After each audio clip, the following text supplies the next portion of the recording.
walked up the steps, the first thing I thought of was, I'm in a different part of the world. This is all that's left of one of the greatest cultures ever, the ancient Maya. They vanished after nearly 1,000 years of dominance.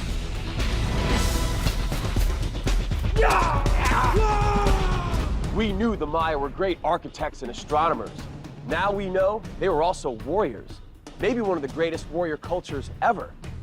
These warriors left clues to how and why they fought, and I want to follow those clues to see if warriors were at the center of one of history's greatest mysteries, the disappearance of the Maya. My name is Terry Shepard. I'm a Green Beret sent on combat and training missions around the world. I'm part of a long line of elite warriors tested in battle. And the only way to reveal their weapons and tactics is to experience them myself. It's deep. I'm about to search for the heart of the Maya warrior.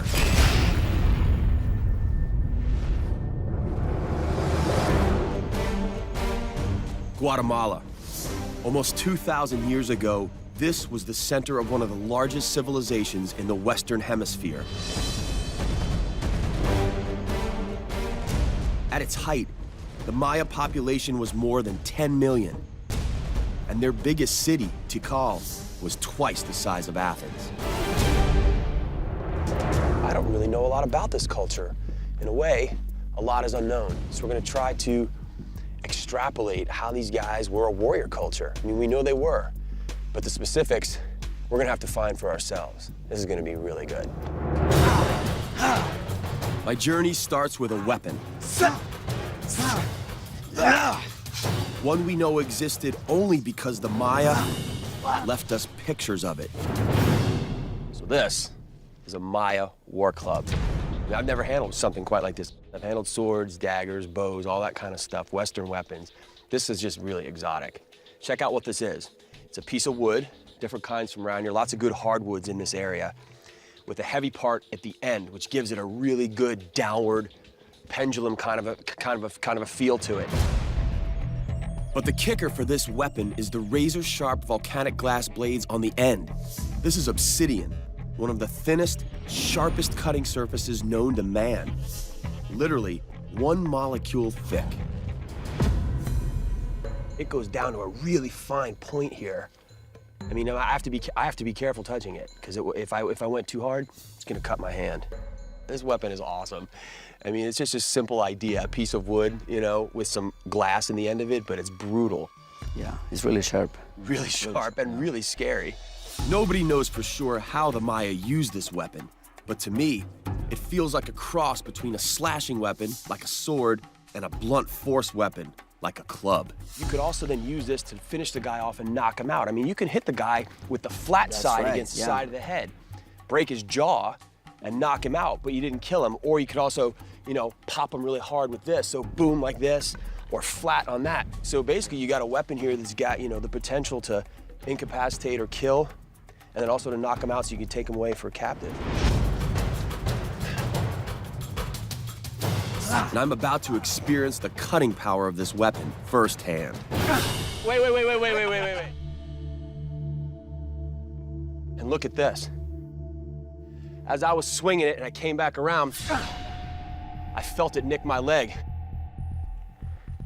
That's a pretty serious gash right there, and I barely nicked it.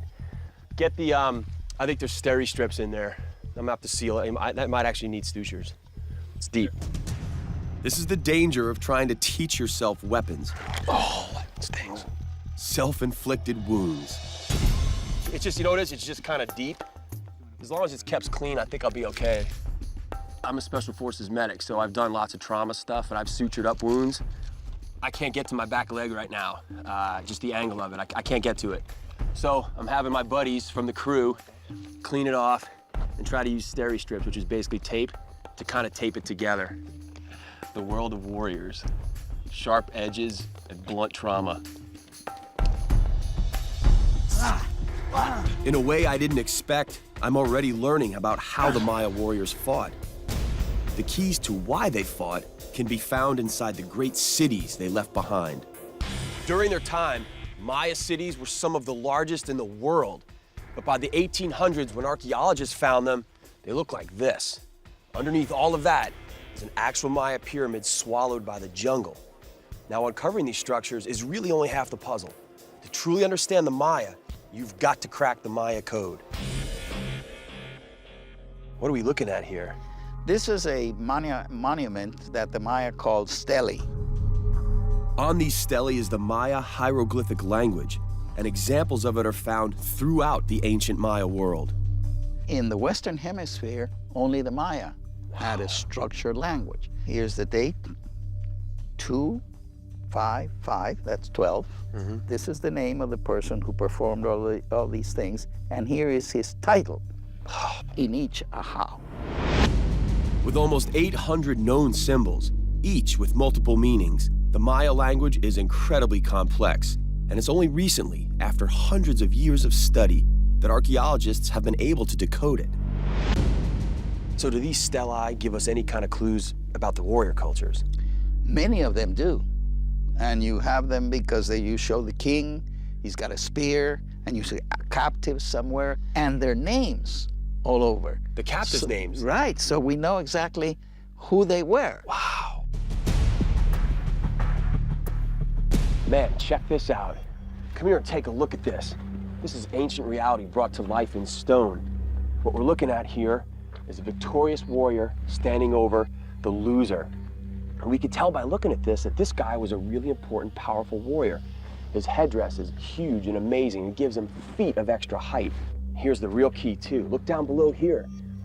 This guy is actually hog-tied, man. His legs are tied behind him, his hands are bound, and you can see pieces of a very ornate costume, but some pieces are missing.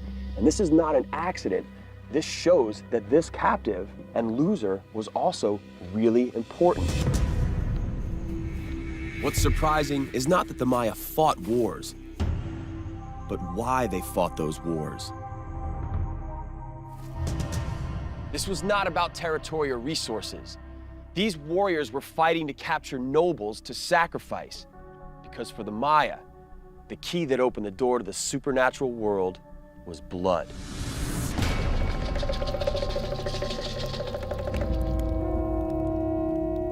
The Maya relied on asking their gods and ancestors for guidance and blessings. In these rituals, kings and nobles were the priests. The temple was a portal to the other world, and spilled blood played a central role. Look at these guys emerging from the top of that pyramid. What a sight even today in the modern world. I actually get goosebumps watching this. So, Ed, what's the significance of blood in the Maya rituals? It's mainly auto-sacrifice. It's people letting their own blood, which men typically do by cutting their penises and then dripping it onto paper. They burn that. That smoke becomes the conduit to go up into the sky and talk to their ancestors. No one else in this town can do that. Only someone of that royal blood can do it. They can do that. Absolutely. And this ability to contact and honor the gods is everything. This ritual shows why they fought wars. It wasn't for conquest. Instead, war was a way to tap into the spiritual world. And many of the sights and sounds of that world survive today. When you first hear this noise, we heard it 3 o'clock in the morning. It literally sounds like demons. Oh, here comes one right now. Look at him. We're looking face to face with howler monkeys. They're amazing. I mean, they're really going at it, talking to each other. This gives such a great sense of place, of where we are. We're not back in the States. We're in Guatemala in the jungle, and these guys live here. And they were there when the Maya were there. And the animals found here may even hold a key to understanding the Maya warriors, a key that even the glyphs don't offer. The glyphs are telling us a lot about Maya warrior culture, but they don't say much about how they trained. So, how did Maya warriors develop battle skills? Well, like many other cultures, they probably learned their first lessons in warfare while hunting. And the weapon they used would have been the blowgun. A long, straight piece of wood is split, with 2 grooves in each side hollowed out to create a chamber when the pieces are fitted back together. The darts, made of sharpened wood, have cotton bundles on the end to seal the chamber and propel the missile. When fired, the weapon's long barrel ensures the dart will fly straight into the target. This is actually really fun. I mean, you hold your breath, you expel it out, and it flies really straight. I mean, I can't believe I'm actually using a real-life blowgun. Amazing. Byron Hernandez Garcia is a modern-day Maya, keeping the traditions of his ancestors alive today. So Byron here has made a really great weapon. It's remarkable to me.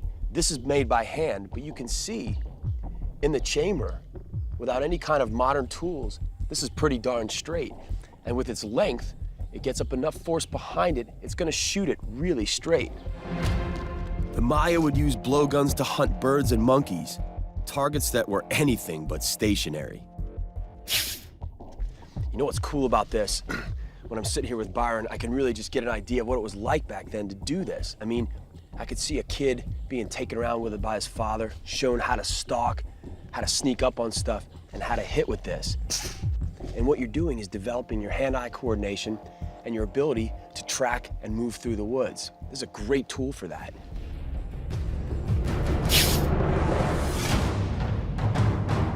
First century AD. The Maya dominate the Yucatan Peninsula, what is now Guatemala, Mexico, and Belize. They start to build city-states that live mostly in peace. But one city-state is about to usher in a major shift in the Maya warrior culture. That shift will happen here at Tikal, and it may ultimately lead to the disappearance of the entire Maya world. So I've seen the rituals and the brutal weapons of the early Maya warrior, but an invasion from an outside force is about to drastically alter their culture and set Maya history in stone.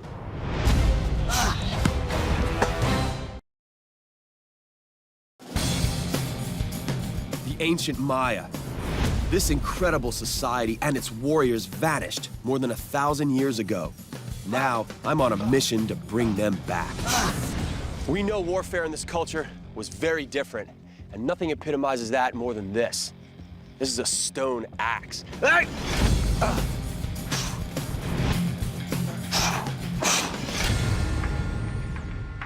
Used both as a tool and as a weapon, the heart of the stone axe is a blade called the celt.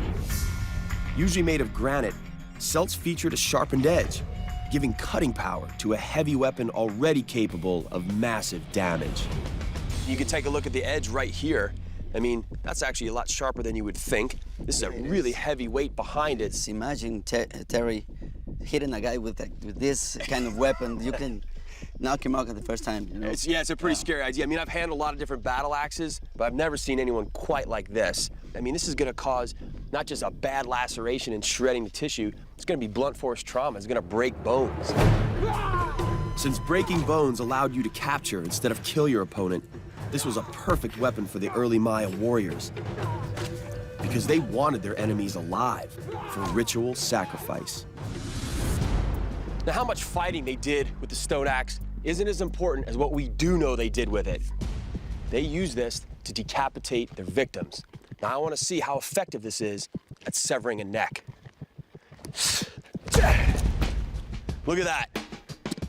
Not only did it cut through the neck, it also went through the chopping block. So you can picture a neck being struck by that. Blood sprays out, bones shatter, instant death. A really intimidating way to meet your end. So weapons and human sacrifice were part of the Maya warrior ethos. But a shift was coming that would change their warfare. And that change would come from outside the Maya world. 4th century AD. 600 miles outside of the Maya world is Teotihuacan. This major city-state in nearby Mexico has a population of more than 200,000 people, and their influence is extending across Mesoamerica. When the warriors from Teotihuacan arrive in Tikal, they immediately kill and replace the king. They come marching down over 1,000 kilometers. And it wasn't an army, it was a few people that somehow had a great influence here. Around what year was this? Teotihuacan arrives January 17th, 378 AD. Oh, so this is Exactly. you know the exactly day the these day. guys showed up. It's been recorded a number of places here at that's this awesome. site. This was something they were very proud of. They knew exactly what day it is. This is the day that things changed for Tikal. Tikal is still the most powerful Maya city-state. But after contact with Teotihuacan, things have changed. Tikal's warriors now embark on a mission to conquer neighboring city-states. It's a new type of warfare, and the Maya will never be the same. For the Maya, this type of warfare would spread beyond Tikal. War for conquest has replaced war for sacrifice. So how could a relatively small force from Teotihuacan cause such a major shift in Maya warfare? The answer is written in stone. This is a figure of a man dressed as a Teotihuacan warrior. And most important, this is the spear that is brought from central Mexico and which were unknown to the Maya. So the Maya had never faced this before. Never. Wow. The weapon that changed everything was this, the atlatl. Sometimes called a spear thrower, the atlatl was a weapon the Maya had never seen before, but quickly adopted. The spears are actually long, flexible darts that can be thrown with lethal accuracy at ranges of over 50 yards. Why don't you kill that hole again there, tough guy? Right between those two feathers. Yeah, I'm waiting. Here we go. Without hitting either.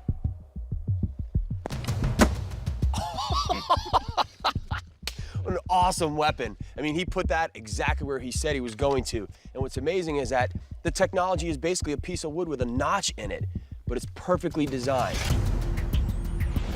With a simple spur in the back to hold the dart, the atlatl extends the arm length of the person throwing it and uses the simple power of a fulcrum to launch the weapon.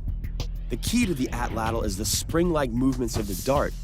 The transverse waves make the darts travel farther and faster than a standard spear. If they weren't flexible, if they didn't flex like that, if you tried to throw a stiff spear, it would just go... It would fly all over the place, yeah, wouldn't it? it wouldn't fly well at all. It would just kind of cartwheel. Yeah, you need the springiness of this to be able to recover from that pop, and then it kind of rights itself. And this technological concept isn't unique. Atlatls have been used by countless cultures and found on every continent except Antarctica. This is an old weapon, right? They're not quite sure how far they go back, but the guess is somewhere around 20, 30,000 years. Amazing. So this has been in use for, this is an ancient weapon, Yeah. actually. Now you hook onto the end. Hook onto the end, and it's just increasing the leverage that you could put in with your hand. It multiplies it, some number of times, 200 times, 300 times. You just casually just went like that. Didn't even look like you're doing anything. This, by the way, is definitely a first for me. Shot all sorts of guns, all sorts of weapons. Never been in Guatemala shooting an atlatl. All right. And you tip up just slightly. Excellent. Nah, not quite there. Oh. I've used a lot of weapons, and this simple weapon is actually one of the hardest. It's almost like you let your arm lag behind your body, like a fastball pitch. Looks like a pitcher.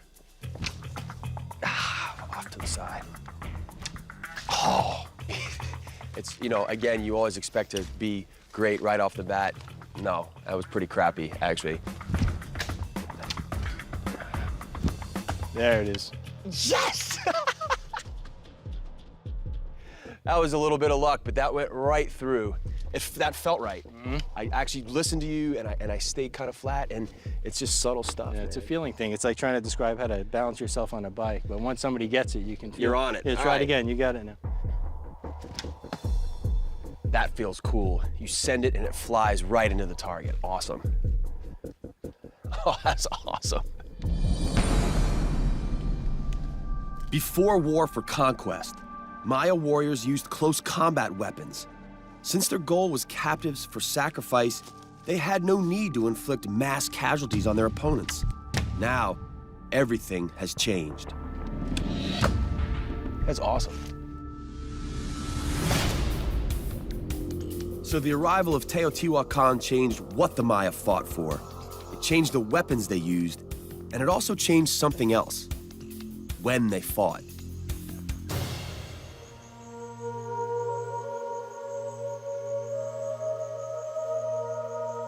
The Maya had always charted the stars, but now the Maya kings looked to the heavens for signs that would urge them to take up arms.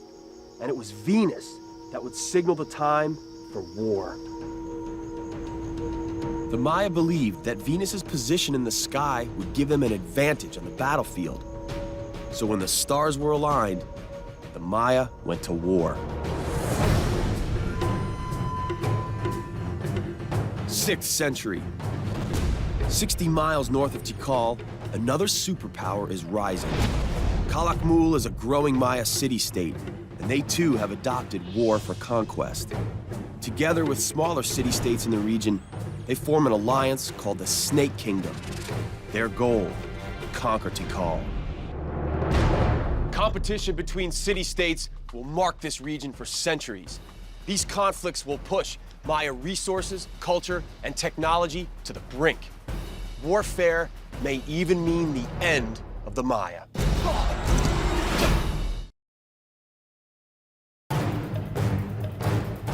The ancient Maya. Once one of the world's greatest civilizations, they suddenly vanished, leaving only abandoned cities behind. Now, my goal is to find out if this culture's warriors played a part in their mysterious disappearance.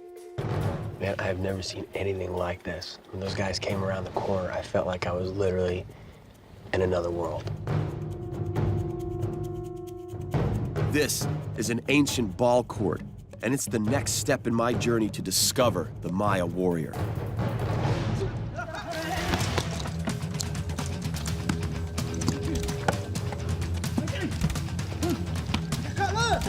This is the Maya ball game, but it's way more than a sport.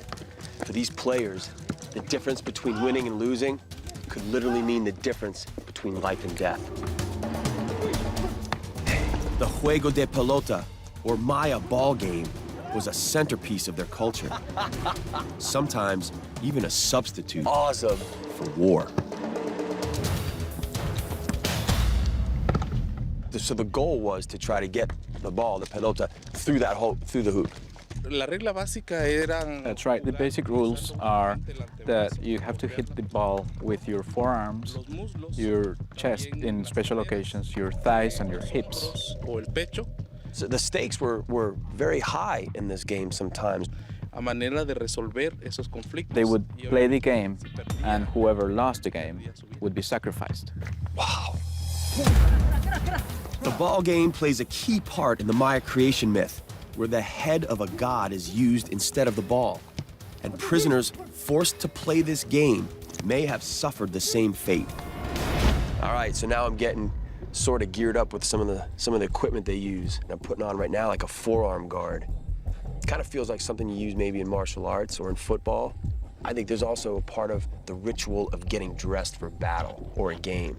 There is when I played football, you're putting on your pads. It is when you're getting your body armor on. It's a ritual, it's a way to do stuff, and that's what's going on right here. Bueno. Now here they come.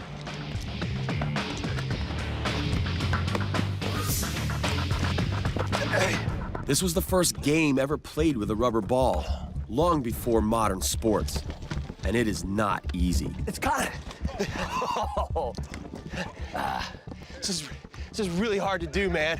It's coming from all angles. Nice.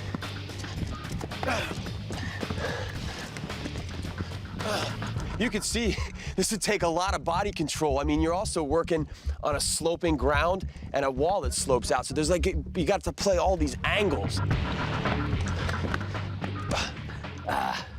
It's a really fast-moving game. So it gives you an idea of just how athletic you had to be to successfully play the pelota ball game. Awesome. listen. That's awesome. So right there, you got the pro. He does it once, and in it goes.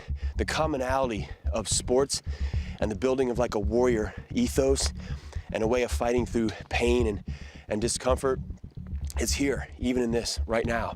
And you can just feel it, man. You can feel it in where we are and what we're doing. 6th century. The Maya world is rocked by war for conquest, and Tikal is about to become a victim. Calakmul and its alliance of city-states, known as the Snake Kingdom, has Tikal surrounded. In 562 AD, they attack. Tikal, once a Maya superpower, falls in defeat. For the Maya, defeat meant capture and sacrifice. Following the battle, some prisoners were forced to help construct hieroglyphic staircases, telling the story of the battle they had just lost. When they had finished building the monuments chronicling their own defeat and capture, the prisoners were sacrificed, their bodies tied into bundles and thrown down the steps that they themselves had built. Warrior cultures have a lot of weapons, but I can't think of a weapon that's more prevalent in more warrior cultures than the spear.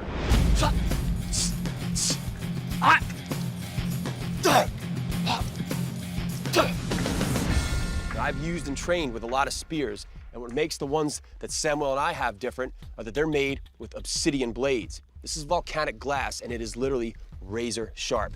Now, the one I'm holding right now is kind of shorter and thicker. This would be better in the thick jungle fighting. A long shaft would kind of get in your way. This is a short, stabbing, up-close, in-your-face spear with a lot of slashing capability with this wide blade. So, if I was fighting Samuel and he had a longer blade, I would want to try to get inside the range and then open him up. I want to eliminate his reach and get inside of him. If I had to use this one, this has got a much longer reach. And if you see the difference, the point is different. It's longer, thinner, made almost exclusively for stabbing. So my goal here is to take advantage of this length, keep Samuel at bay, stab him, and then try to wait for him to make a mistake.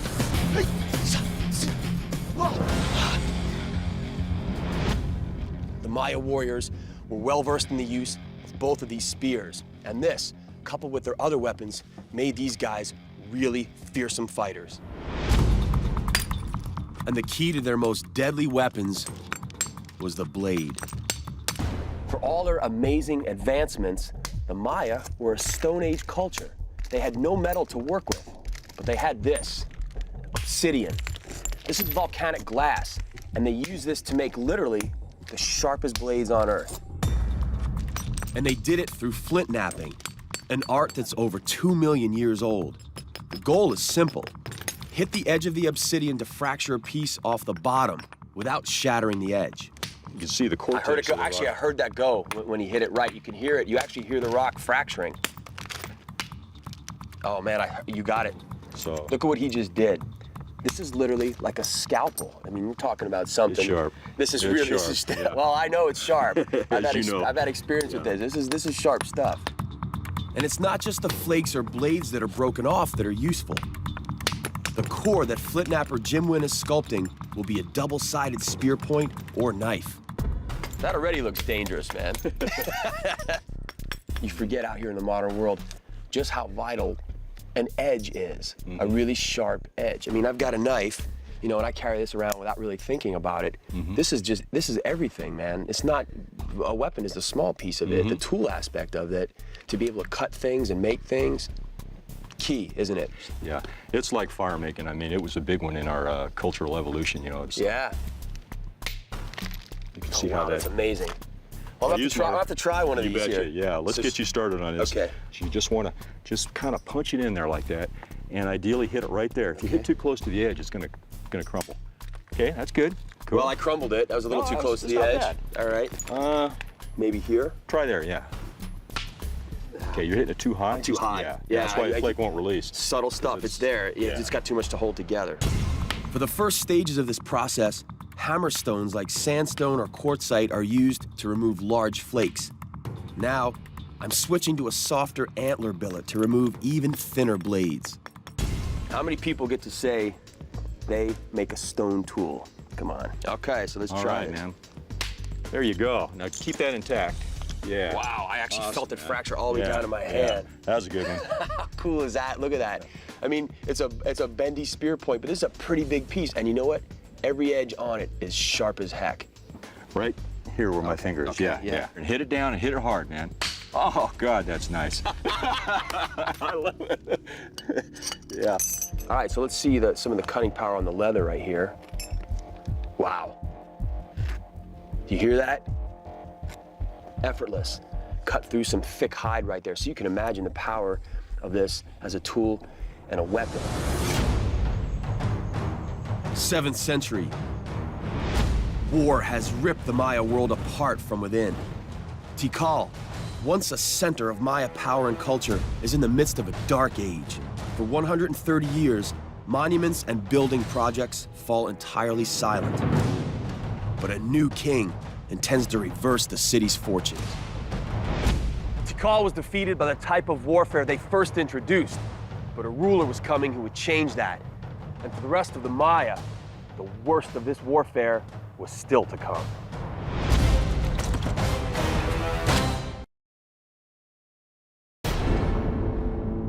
The Maya. 1,000 years ago, this powerful kingdom suddenly disappeared. What kind of people were able to build something like this? And then basically just vanish out there into the jungle? The answer may lie with their warrior culture. 7th century. Historians once thought they were peaceful. But the Maya are plagued by warfare among different city-states. One reason why can be found deep in the pyramids, the temples of the Maya kings. I'm actually getting to go below one of the levels of the pyramids. This is gonna be great. All right, here we go. Oh, these steps are really slippery. We are now down below the level of this pyramid.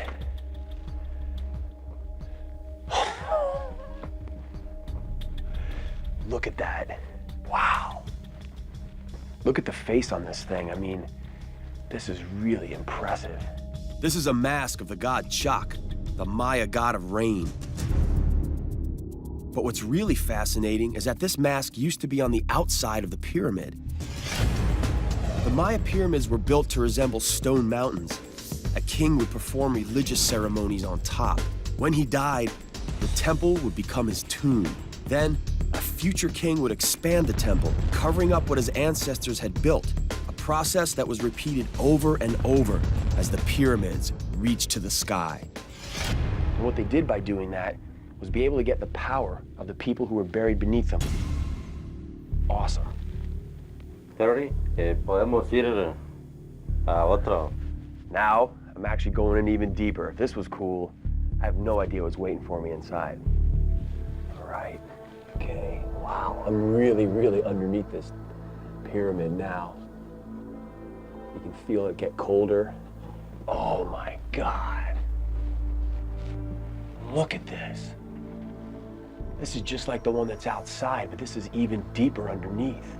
I mean, you really feel like you're staring almost into like the face of a god. Certainly something really important. I got goosebumps right now looking at this. And this shows just how important power from the spirit world was to the Maya kings. 682 AD. Maya kings are building huge temples and fighting wars to dominate the region.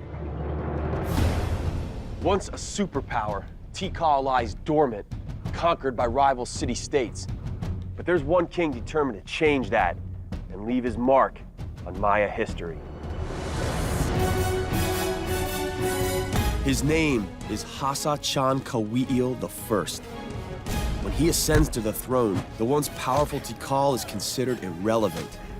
He intends to change that. He leads his forces against Kalakmul, the region's current superpower. Tikal's warriors are victorious. They capture the king of Kalakmul and take him back to Tikal. They brought him right into the main plaza, and they beheaded him and executed him here. Wow. That's the way stuff was done. Absolutely, and this was a moment that changed Tikal's destiny. After that, they start building these gigantic monuments. Despite victory, stability in the Maya world would continue to deteriorate, and kings now began building with something new in the forefront of their minds: defense. Maya kings are now, more than ever, the target of invading armies and assassins. And their royal palaces, like the one at Tikal, are now built like fortresses. These rooms in front, these were nice, these were for presentations and rituals. But if you want to get to the king, you really got to run through a gauntlet. Lead me through it. Here we go. You know, you want to get to the back, to the king's rooms. Yeah, ducking through here, I'm very vulnerable as I'm coming through. This is bad. Not only do you have to duck, there's a step there, which can kind of mess up your footing. It's gonna slow you down. You can't fight with your weapons. Not a good place to be. Oh boy. Yeah, be careful here. That is a drop right down there. You got about 200 feet straight down. This was all a big lake down there. And, you know, nobody's attacking you from this side. No. Arthur Demarest is one of the leading experts on Maya warfare. And as that warfare increased late in the Maya Classic period, kings had to watch out for enemies on all sides. We tend to, when we think of ancient societies, we kind of romanticize them a little bit. We think of the Maya as these very stargazing, sort of peaceful people, but they were never peaceful. But by this period, it's really picking up.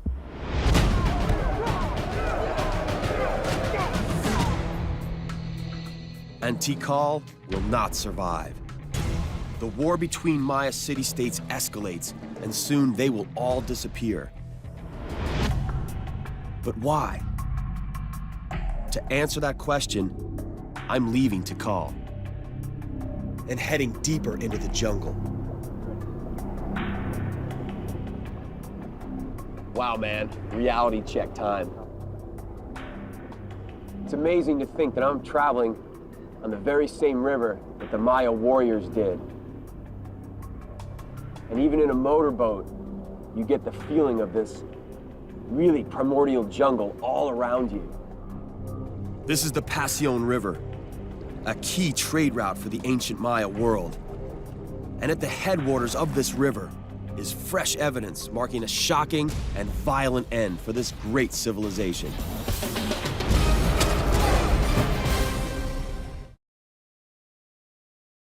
My journey to discover the Maya warrior has taken me upriver to a site in modern-day Guatemala. New evidence of an epic battle here may reveal why the Maya disappeared. I've traced the development of Maya warfare, from sacrificial and ritualistic battles to all-out war for conquest. But there are signs that before Maya society collapsed, Maya warfare changed again. And to find out how, I'm in the ancient Maya city of Conquén. Start of the 9th century.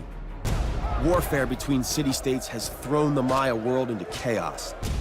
As city-states continue to conquer each other, nobles from the region flee for their lives. Many take refuge in a growing city-state called Conquén. Unlike Tikal, Conquén is just being uncovered. And the archaeologist in charge is Arthur Demarest. This was a port city. This is at the head of navigation of the Pasión River, which is like the Mississippi River. This is the superhighway of the Maya world. Huge artery. And this river system has always been a target. So Conquén is built to be defended. Located on high ground, surrounded by a bend on the river below, the only entry into the city is a narrow isthmus. So they build an earthen defensive wall topped with wooden palisades to protect the city. And it's here, around 800 AD, that a group of mysterious invaders, most likely from a rival city-state, attack. The invaders quietly creep towards the city, using the jungle to conceal them. The moment they spot the defensive walls, they stop, signal to each other, launch the spears, the fight is on. The invaders come up to the walls and pull down the palisades. They're in. This is now a pitched, hand-to-hand, close-in fighting battle. The Conquest defenders are doing their best, but they're completely swarmed by the invaders. They're cut down right here at the wall. The defensive walls are breached, and the attackers storm toward their ultimate goal, the royal palace. The invaders swarm through the city, killing anybody that stands in their way. They make for the royal palace and cut down any elite guard that stands before them. The king and queen are captured, but with full honors and regalia, are ritually executed. However, the royal bloodline must be eliminated, and the invaders are not done yet. What they do next marks another major shift in Maya warfare. The members of the rest of the royal court are led here to a cistern meant for religious purification. But 1,000 years later, it's the site of a gruesome discovery. So we start digging, and it's all filled with skeletons. It's all filled with one after another after another. It was just, you know, I didn't know what to do. How many skeletons did you come to? In here, there's 31. Wow. This is a heck of a find for you guys. They say this is the most important osteological found that's ever been made in the Maya area. Wow.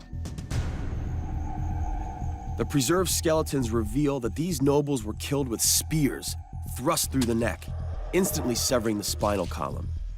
And by dumping the bodies here, the invaders pollute the city's water supply and effectively kill the entire city. This is a major shift in warfare. Instead of conquering Conquest, the invaders wanted to completely destroy it, wipe it off the map.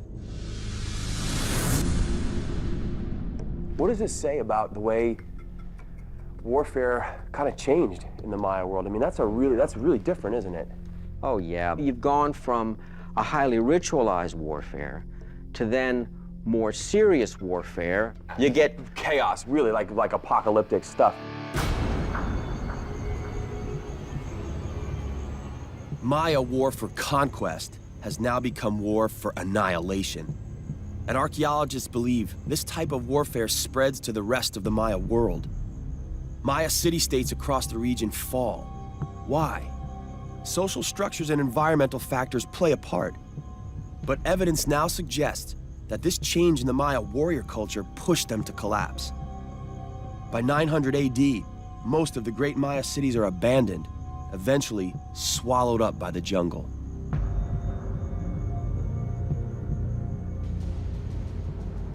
Until I came to the jungle and walked their cities, I only knew the Maya from books and pictures. But now, after having been here, they have a uniquely human face, a face I recognize in all cultures.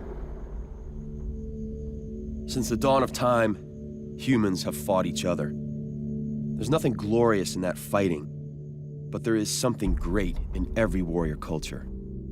To me, the Maya represent the power of sacrifice, whether to their gods, their king, or their city.